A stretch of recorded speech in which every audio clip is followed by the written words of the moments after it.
प्रतिशत सीटें ऐसी है जिस पर समाजवादी पार्टी को नुकसान पहुंचाएगी और भारतीय जनता पार्टी को फायदा पहुंचाते हुए नजर आ रही है। ऐसा है उपाध्याय जी? देखिए, हर पार्टी की अपनी एक रणनीति होती है और रणनीति के तहत ही पार्टी अपना इलेक्शन लड़ती है।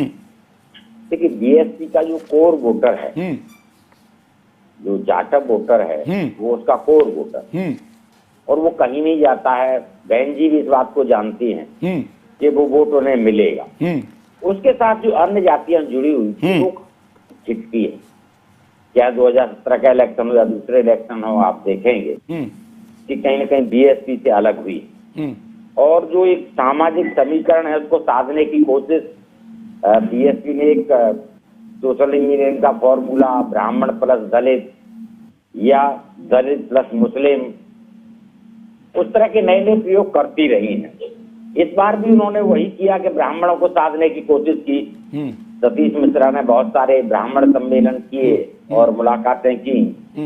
अब उसका परिणाम क्या आएगा ये तो समय बताएगा। और जहां तक उनका अपना पर्सनल वोट बैंक था, उसमें देखिए नया एक उभार चंद्रशेखर रावण का आया है। बिल्कुल। तो चंद्रशेखर रावण के आने से जो उनका आधार वोट बैंक था वो कहीं ना कहीं बटा है। क्यों स्वीकारता चंद्रशेखर रावण की भी समाज में बढ़ी है। ठीक है उपाध्याय जी, मैं इस पर आऊंगा आपके पास, इसी पर आगे हम चर्चा करेंगे। लेकिन एक बहुत अहम तस्वीर आई है और महत्वपूर्ण तस्वीर आई है। लोकतंत्र के पर्व में कहा जाता है कि पहले वोट फिर काम दूजा। तो ये तस्वीर आप देखिए, बहुत दिलचस्प तस्वीर है। और ये एक दूल्हा, उसके लिए आज का दिन बहुत महत्वपूर्ण होता है, लेकिन शादी को उसने सेकेंडरी रखते हुए प्राइमरी मतदान के लिए वो निकला है।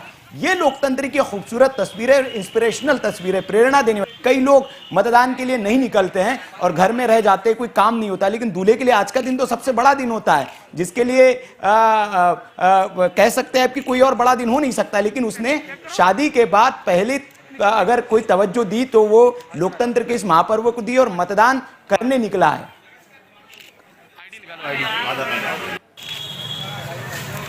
क्या नाम है आपका? बलराम, आज आपकी बारात जा रही है, आपने मतदान किया है, कैसा लग रहा है आपको? बढ़िया लग रहा है। भैया की तस्वीर मेरा ले लो। कहाँ आपकी बारात जा रही है? कितने बजे आपने मतदान किया है? अभी कराए 9:30 बजे करीब। तो पहले से ही प्लान बना रखा था या अचानक आपको याद आया? महीने पहले प्लान बनना था सर। बारात बीजेपी का कार्य करता हूँ। तो आपका मतलब प्लान था कि बारात से जाने से पहले आज डाल के जाऊंगा बोला, उसके बाद।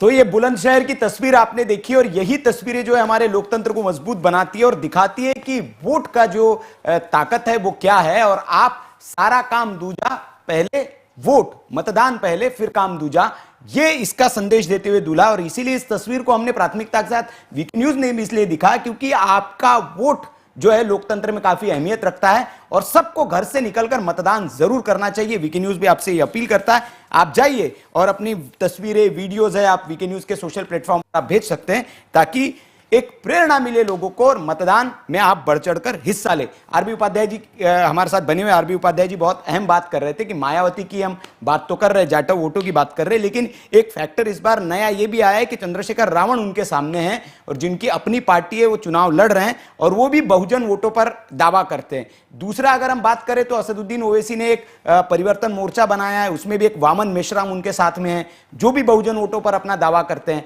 तो क्या उपाध्याय जी जो आप अपनी बात बता रहे थे, ये फैक्टर है क्या, ये मायावती के वोट जो कोर वोट बैंक है उसमें सेंध लगा पाते दिख रहे, नजर आ रहे हैं आपको?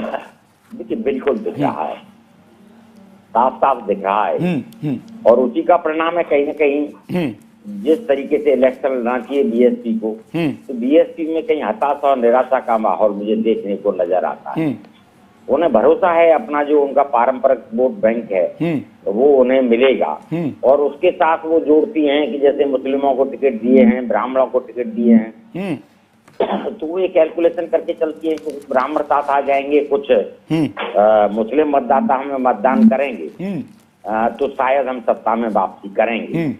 और देखिए, एक एज फैक्टर ये है और जो सामाजिक संरचना है, जो ताना बाना है और जिस तरह का एक सिनेरियो बदला है इलेक्शन का, तो वो अपने तरीके से बिल्कुल साइलेंट रही। फिर उन्होंने कुछ जनसभाएं की तो उससे दिखता है कि वो अब ज्यादा गंभीर नहीं है।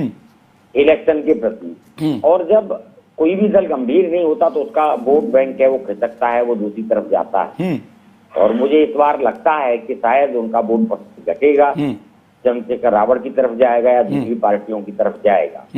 पहले जाटव के साथ साथ अन्य जो जातियां थी, जो तबका था, वो भी उन्हें वोट करता था।